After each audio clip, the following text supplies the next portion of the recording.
কিন্তু এমন অবস্থায় স্যারের বদলি হয়েছে যে সবকিছু এলোমেলো। যেমন এদিকে গফারের চক্রান্ত চলছে, সামনে আমাদের মেয়েদের 2 তারিখ পরীক্ষা, এই পরীক্ষা আমরা কিভাবে কার মাধ্যমে, কারণ আমাদের তো কোনো অভিভাবক নেই এখানে। ঠিক আছে, আপনারা তাহলে এখন কি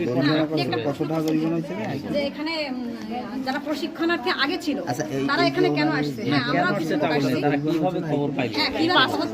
আমরা বিভিন্ন ভাবে এই যে গফফার বিভিন্ন জায়গায় অভিযোগ করছে মুখলেস স্যারের বিরুদ্ধে, বা এখানে যারা কর্মরত আছেন তাদের বিরুদ্ধে বিভিন্ন রকম অভিযোগ আমরা পত্রিকায়, মিডিয়ায় এবং বিভিন্ন মোবাইলের মাধ্যমে আমরা দেখছি, ফেসবুকের মাধ্যমে দেখছি। কিন্তু এটা হচ্ছে আমি যখন এখানে প্রশিক্ষণার্থী ছিলাম তখন মুখলেস স্যার কিন্তু পরিচালনা করছে, তার সুন্দরভাবে পরিচালনা করছে। এখন আমি পরবর্তীতে আমার বোনদের এখানে প্রশিক্ষণের জন্য পাঠাইছি, এখন আমার ছেলে মেয়ে পাঠাবো। কিন্তু যদি মুখলেস স্যার না, একজন উপযুক্ত যোগ্য কর্মকর্তা যদি না থাকে, তখন আমি তো আমার ছেলে মেয়ে এখানে পাঠাতে পারতেছি না, আমি নিরাপত্তা পাচ্ছি না, যার কারণে আমার এখানে আসা। এক, দ্বিতীয় কথা হচ্ছে আমি এখানে স্থানীয় মেয়ে, এই জমি আমাদের জমিটার পরেই কিন্তু এই প্রতিষ্ঠানটা তৈরি হয়েছে।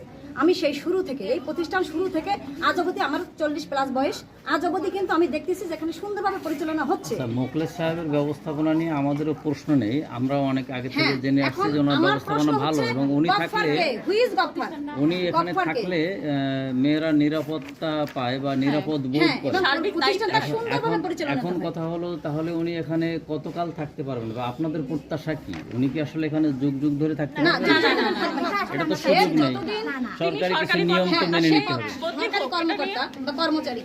তবে আপনাদের বড় চাওয়া হচ্ছে যে সামনে 2 তারিখে পরীক্ষা, এই মুহূর্তে তাৎক্ষণিক একটা বদলি এই প্রতিষ্ঠানে সবার জন্য একটা ক্ষতিকর বিষয়। কারণ একসময় পরীক্ষা দিবে, তার পরীক্ষার একটা প্রসেস আছে, প্ল্যানিং আছে, এগুলো কার মাধ্যমে আমরা করব? কারণ এখানে তো আমাদের কোনো দায়িত্ব নেই, আমরা হচ্ছে অতিথি প্রশিক্ষক, আমরা আসবো, যাবো, ডিউটি করবো, এটাই তো ঠিক। কিন্তু এখানে যে আদার্স যে কাজগুলো আছে তারা কিন্তু বদলির কারণে এই মুহূর্তে এই প্রতিষ্ঠানটা অভিভাবকহীন অবস্থায় আছে।